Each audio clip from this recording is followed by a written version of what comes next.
صوفی کیا ہے؟ صوفیزم کیا ہے؟ میں سادہ سے الفاظ میں کہنا چاہتا ہوں کہ یہ ایک مہاجرت کا نام ہے، اجنبیت سے انسیت کی طرف سفر کرنے کا نام۔ یہ ایک ناسٹیلجک اداسی سے آگے بڑھ کر، جیسے کوئی صحرا میں کھڑا ہو، تنہا اداس، کوئی نقش پا نہ ہو، کوئی درخت نہ ہو، کوئی کھجور کا پتا نہ ہلے، کوئی چشمہ آب صفا نہ ہو، اور اس کے باوجود اس تنہائی میں رستہ نہ ملتا ہو، اس ڈیپتھ میں، اس صحرا میں ہر چیز سراب لگتی ہو، اور پھر آپ کے دل میں آرزو اٹھے کہ کوئی میرا بھی ہو، اپنا بھی ہو، تو خواتین و حضرات اس وقت سوائے اللہ کے کسی اور کا خیال نہیں آتا۔ اور یہ حق کے دوستی جو انسان اللہ سے نبھاتا چلا آتا ہے، اسی کا نام تصوف ہے، اسی کا نام محبت ہے۔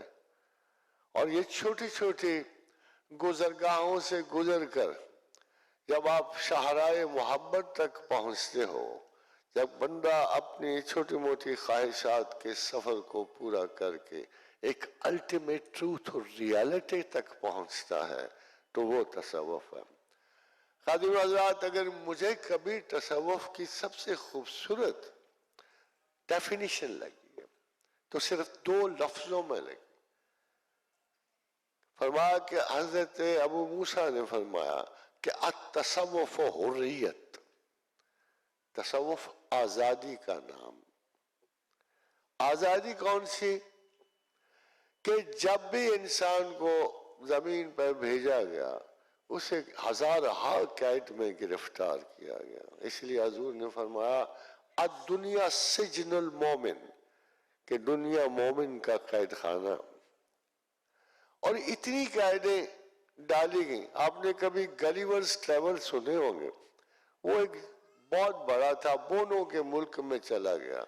وہ چھوٹے چھوٹے بونوں نے، وہ ہاتھ مارتا تو 100 گرتے تھے بونے، مگر آخر جب وہ سویا تو اس کو انہوں نے ہلکے ہلکے دھاگوں سے باندھ دیا۔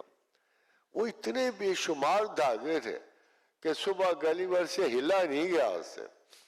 وہ بڑی بے بسی سے دیکھ رہا تھا کہ میں اتنا بڑا، اتنا طاقت والا، ان چھوٹے چھوٹے بونوں نے مجھے گرفتار کر دیا۔ خواتین و حضرات، آدمی بھی ایسا ہی تناور درخت تھا، ایسی عظیم ترین ہستی تھی، اور کائنات میں نائب کائنات تھا، مگر چھوٹی چھوٹی خواہشات نے ہمیں باندھ دیا، چھوٹے چھوٹے دھاگوں نے ہمیں گھیر لیا، اور ہم ان سے کبھی بچے آ گئے، کبھی سٹیٹس، کبھی غرور ذات آ گیا، کبھی پوزیشنز آ گئیں، کبھی ہمارے چھوٹی چھوٹی دھاگوں نے ہمیں باندھ کے اس دنیا میں قید کر دی۔ خادم حضرات، جب شروع میں کائنات بنی تو 3 ٹرانسفارمرز تھے، بہت بڑی ذاتیں تھیں۔ جنات ٹرانسفارمر تھے، ابدال تھے، ماہیت کو بدل لیتے تھے، ملائکہ ماہیت کو بدل لیتے تھے، انسان بھی ماہیت کو بدل لیتا تھا، مگر ان دونوں کی صلاحیتیں قائم رہیں۔ آپ کو یاد ہوگا کہ حضور صلی اللہ علیہ وسلم کے پاس جبریل وحیہ قلبی کی شکل میں آتے تھے، اور کبھی کسی اور شکل میں آ جاتے تھے۔ جنات کو بھی اس زمین پہ ٹھہرنا نہیں ہوتا، وہ ہیولائی ہیں، 3000 سے 5000 سال، 1500 سے لے کر 5000 سال تک ان کی عمر ہوتی ہے، مگر مقام کوئی نہیں ہوتا۔ وہ ہیولے ہوتے ہیں ہوا کے، ان کو پیدائش کے لیے بھی کسی نہ کسی جسم کی تلاش ہوتی ہے جو ان کو زمین پہ پرماننٹ نصیب نہیں ہوتا، تو کبھی کبھی ایک جانور کے شکل میں آتے ہیں، کبھی دوسری جانور، کبھی بچھو کے روپ میں بدل ڈھالتے ہیں آپ کو، کبھی سانپوں کے روپ میں۔ تو یہ سارے اس لیے کہ وہ اپنی جنریشن کو کنٹینیو کر سکیں، مگر زمین انسان کے لیے مستقر و متاع الہین، یہ ہمارا مستقر تھا، مگر اس مستقر پہ بھیجنے کے لیے ہم سے بہت کچھ واپس لے لیا گیا، بہت ساری صلاحیتیں ہم سے چھین لی گئیں، خاص طور پہ حیت تبدیل کرنے کی صلاحیت چھین لی گئی۔ آپ نے تصوف میں سنا ہوگا کہ چاروں کونوں پہ چار ابدال ہوتے ہیں۔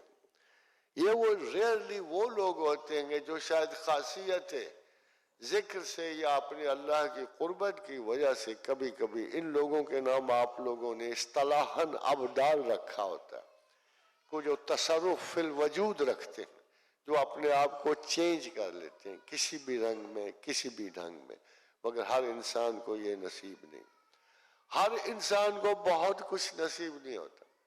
جیسے تصریف الریاح ہے، سحاب المسخر بین السماء والارض لآیات لقوم یعقلون، جیسے بادلوں پہ قابو پانا، یہ ہمارے پیغمبر قدس کے ایک بہت بڑے پیغمبر حضرت سلیمان کو یہ تصرف دیا گیا۔ تو ہمارے حضور نے فرمایا صلی اللہ علیہ وآلہ وسلم نے کہ میرے بھائی سلیمان کو بسم اللہ الرحمن الرحیم خصوصاً دی گئی اور میری امت کو عموماً عطا کی گئی۔ تو خصوصاً جب وہ کسی کا پاس آئے گی تو وہ تصریف الریاح بھی ساتھ ہوگا، اس کے ساتھ بہت ساری مسخر کرنے والی قوتیں بھی ساتھ ہوں گی، مگر جب عموم میں آئے گی تو ہم صبح شام پڑھتے ہیں ہمارے کہنے سے ہوائیں رخ نہیں بدل لیتی۔